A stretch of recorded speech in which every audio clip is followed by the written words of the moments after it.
Good morning, multipliers, and welcome to the Multiply Morning Show. My name's Dan. Today we're talking about how Facebook's going to cure all diseases.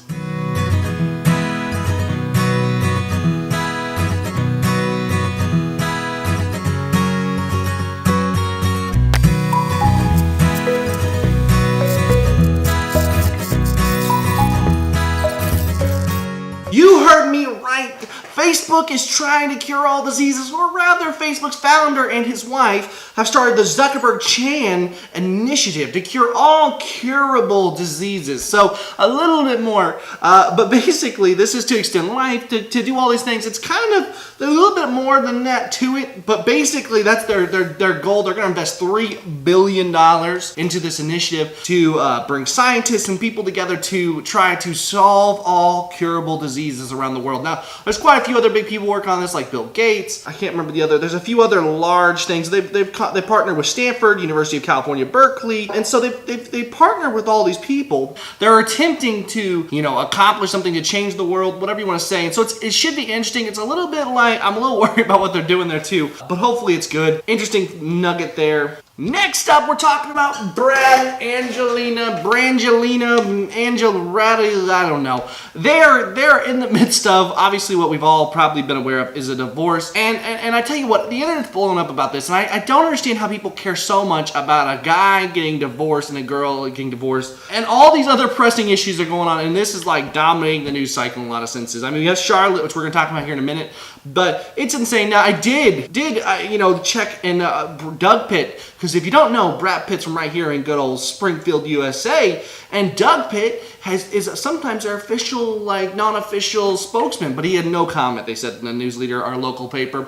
But he did mention that Era's Pizza, one of Jude and I's favorite pizza places, is Brad and Angelina's favorite place when they come to Springfield. What? Crazy. Mind blown. I tell you, it's sad to see relationships falling apart, and not only that these people are such big portions of society today, and here they are, and they're being kind of they're taking they have no value on relationships and marriage. It's all just kind of like here and there, and you have it till it serves you anymore, and it doesn't. That's not a biblical marriage, and we kind of see this decay in our society of the value of marriage, and it really starts with people like this who are going out and not really taking the importance it needs and setting the precedent for everyone else. But moving on to a little bit more grim news, the Charlotte, North Carolina stuff, and this is really where we're going to spend a little bit of time talking today. Charlotte, this stuff is just blowing up, and I don't claim to know all the facts about the case. I don't think anybody really knows 100% what's going on right now. The facts are so crazy, but what I think implores me more than anything is the reaction we're seeing. This is very much like what we had here in Missouri with Ferguson and the explosion there, and I understand, I don't understand what it's like to be a black person, to be an African American here in the United States. I don't. I have no idea, and I will never know that. What I do know is how to deal with the problem, and you see this right now, and I'm not saying that a lot of these protesters who are out rummaging and ransacking homes and businesses downtown right now, that they're people who are not the people who are properly protesting. They said the protesters went home when it got dark and all the bad people stayed, and I understand that. But in the same sense, there's just so much going on, this reaction of people, and it's because we're so reactive. And what I mean by that is that there was even a point where a man was shot while in the middle of a protest today, and everybody started reacting. They said on the field, one of the guys was not far from there, and he said that on the field there was a lady yelling, "They got another one of us, they got another one of us." Well, then it turned out, as the knowledge comes off, the man was not killed. He is in critical condition and on life support, so I mean, definitely not in a good situation, but he was shot by another protester. He wasn't even shot by a police officer. Here we are, and we're in such a reactive state that people began to do more and more destruction because of this, yet not even knowing what's happened. And the same thing with this other guy. It sounds like he had a gun, not as it was first reported. He came out, he furnished that weapon, he showed it to police. Police told him to put it down multiple times. Now, once again, I claim not to know all the facts. What I can say is this reaction we've seen in Ferguson, we've seen in Charlotte, and we've seen in Baltimore, and all this stuff that's going on is not the way to deal with an issue. And so I don't understand the society, what we're doing right now, and I see this, and this carries on to our next point, which is the polarizingness that's going on right now in our country. It's so polarizing to see that, I see all these stories about what's going on with Syrian refugees, and then now the bombing in New York, and then there's that whole aspect, and then there's women's rights, black rights, every point of rights, African American, all these people, we're all trying to just assert ourselves and independence and all this stuff, and yet we are forgetting that we are one people. one people. And so it's just, I'm flabbergasted. I'm at my wit's end. I don't understand. We need to come back and realize we are one people under one flag, under one God. And we need to realize that we need to move forward and cast off and realize that we need to work as a people together. Moving on. In political news, though, kind of a funny little nugget of the day. Hillary Clinton, her tech guy, basically, he actually went on Reddit and posted a thing about how to delete email addresses and remove email addresses and deleting. He went on Reddit to ask people how to do this, and now it's been found that he posted this hilarious. I'll post the story down below, but a little bit of nugget of like the whole madness that's going on. I'm not even going to start on that. Cool little tech news today. The SanDisk has launched the world's first 1 terabyte SD card. Now I was going to bring an SD card in. If you don't know, they're about this big. They're tiny, and they on there they're putting 1 terabyte. Now, to put that into perspective for you, what a terabyte is 1,000 gigabytes. Now, or 1 million megabytes. That basically can hold 200,000 songs, 200,000 pictures, 1 million ebooks, and 70,000 apps. Absolutely mind-boggling that you could have 1 million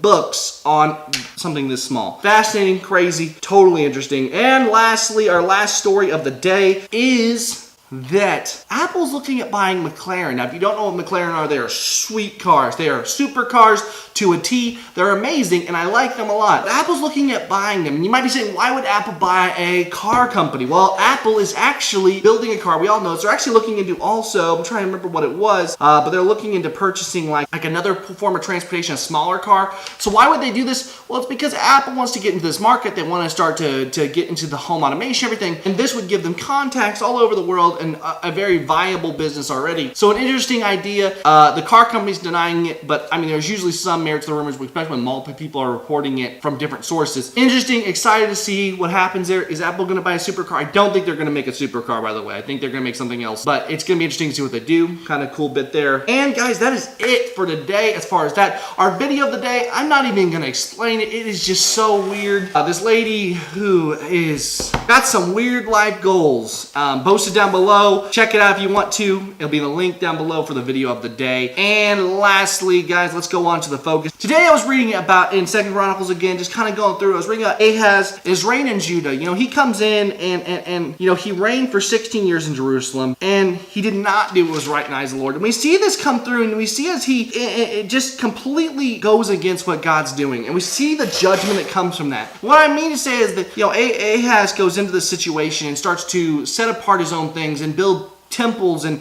altars to all these gods, and the thing he keeps saying is these are the gods in which we're defeated, you know, and he keeps going through and he gets giving to these people, to these gods, and he's like, these gods have been defeated by your God. Not only that, because they don't exist, but he's saying, why would you go to it, pointing out the foolishness of it. But Ahaz does it, and we see this amount of just pain that falls upon Israel as their heart gets further and further from God. And I can tell you what it reminds me of what's going on today is that all this division, all the stuff that's going on, we can sit and say, what is going on? There's nothing new under the sun, folks. You can ask yourself over and over again, what's going on? Why is this happening? Why is this going on? Why is this happening? And the answer would be because we're far from God. ISIS is a judgment that God is allowing to happen on us. Seriously, I mean, you read this, and I was implored by it, what on my heart is that, you know, you look at ISIS and what they're doing right now, and you see that this is the same kind of stuff that happened to Israel when they got far from God. The people of God are not speaking up. They're allowing more of the world to come into them. We're not seeking God the way we should. And so therefore, God is allowing judgment to come from every corner of us. We're allowing what other influences to come and influence the church more and more. Political correctness, all this junk